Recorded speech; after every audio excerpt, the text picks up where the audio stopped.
Dahil pasukan ng mga madam, ito yung maganda nating bilhin para sa mga anak natin. Pwede ito babae, pwede sa lalaki. So ito yung ating lunch bag na set.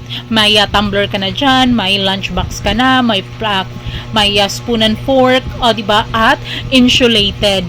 Ayan mga guys, so kahit lunchtime na fresh pa rin yung pagkain or yung ulam na niluto natin at saka yung rice, diba, napaka cute, high quality materials talaga, so sure talaga tayo kahit medyo pricey siya, sure tayo na maganda yung quality at safe para sa mga anak natin.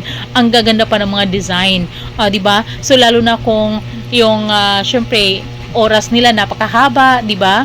So, ito talaga yung mas maganda para sa mga anak natin kapag nagdadala tayo ng baon at kumpleto na rin siya at maganda yung design. Kaya pag hinihintay ninyo, i-click nyo na yung yellow basket dyan sa baba para maka-order kayo. Mabilis lang din yung delivery at sure ako magugustuhan mo yung quality ng ating lunch.